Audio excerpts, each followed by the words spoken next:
What's up guys, Jordan from Horseless Productions here, back again for another Battlefield 3 rant, and this one is a fairly highly requested one.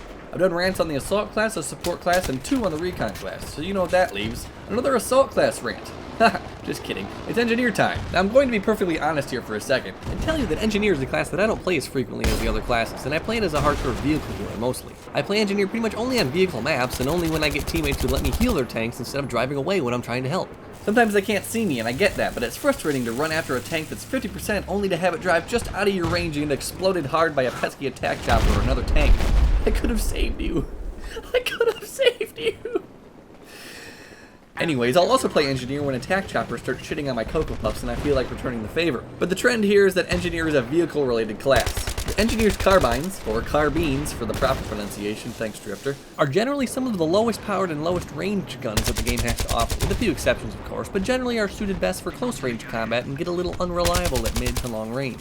Kind of a bummer until you consider that you get fucking bazookas to compensate. RPGs, stingers, and javelins are super cool and great when they're used properly, but when you get the wrong type of player in the role of Engineer, suddenly he's more useless than a dish sponge at the Exxon Valdez spill. Now, I know, 1989 called and they want their devastating human-caused environmental disasters back. Whatever, I'm sure you get the point, unless you're 13 years old, in which case, fucking Google it. You see, there seems to be a demographic of Engineer players that tend to forget their role.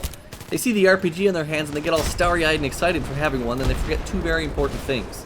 1, how to use the RPG properly, and 2, the class is extremely important for fixing vehicles too, not just destroying them. You see, on the one hand, you get engineers who attempt to use the RPG as an anti-personnel weapon in too many situations, which is not exactly what it's good for. Sure, it can work, but at least in my experience both trying it and seeing others try it, it's just not very effective at doing that in most cases. Its explosion seems to not spread damage very far from the center, and given its inaccuracy, slow projectile, and extreme projectile drop over distance, for most people this isn't a great anti-personnel weapon in open space or in one-on-one combat situations. It's like using a flower pot as a toilet. I mean, sure, it works in theory, but there's much better things you could be using for that. And then the guys at IKEA get super pissed at you for pooping in the displays. Whatever, Ivan, it's not my fault this place is a cavern and you don't have enough bathrooms. Not like I ever wanted to come back here anyways. What was I talking about? Oh yeah, engineers.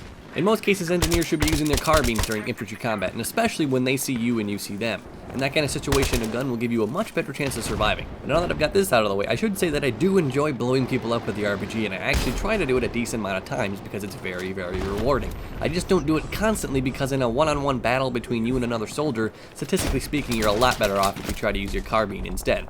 However, I will say that there are some situations where using your RPG can give you the upper hand in infantry combat, like when there's a group of stationary-ish targets who might not see you yet, and when you're charging a stronghold.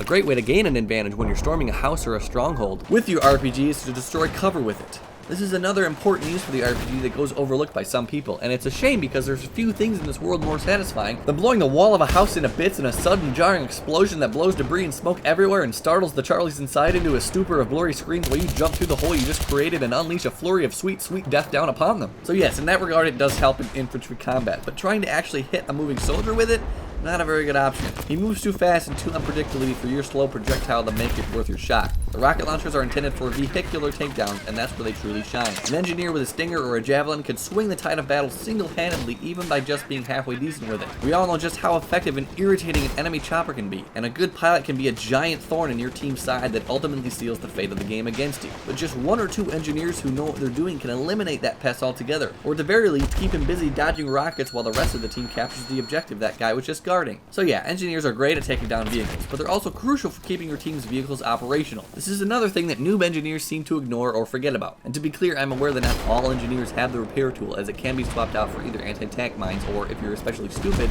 the EOD bot. These are not the people I'm talking about though. I'm talking about the engineers who are just in it for the bazookas and don't even bother with their second gadget at all. It's like a police officer who's just in it for the gun and forgets that he's there to serve people, not just pump them full of holes when they break the law or are minorities. Just kidding, but not really. They've got the capability to repair, but when the tanks of the world look up and shout, "Save us!" they simply whisper, "You mad, bro? Fuck those guys."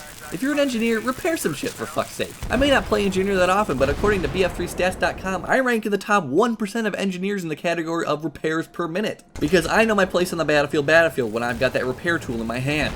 I can't tell you how many times I've spawned in the passenger seat of a transport chopper and just repaired the damn thing mid-air while the gunners mow down enemies from above. 1 engineer, or if you're really lucky 2, can keep a transport chopper alive and functional for what seems like an eternity, and that could easily be the difference between capturing objectives and getting your ass kicked. All you've got to do is enjoy the scenery, spot enemies, and repair the chopper when it needs it, and you'll be rolling in the points. Seriously, you'll be getting repair points, you'll be getting maintenance efficiency ribbons, and you'll be getting passenger kill assists every time your gunners kill a commie. It's not just a win-win, it's a win-win-win-win situation. You get points, the pilot stays alive, the gunners get more kills, and you're likely to end up winning the game. So lesson learned, repair some fucking vehicles, will ya? Okay, well that about does it for this rant. I'm glad you joined me for it, and please, if you're playing engineer, do me a favor, use the bazookas properly, repair your teammates' vehicles, and don't be a noob. Thanks for watching, and please, if you like this rant, check out the others and subscribe to Horseless Productions for more commentaries, machinimas, rants, and movies. And also follow me on Twitter, twitter.com/horselessfilms.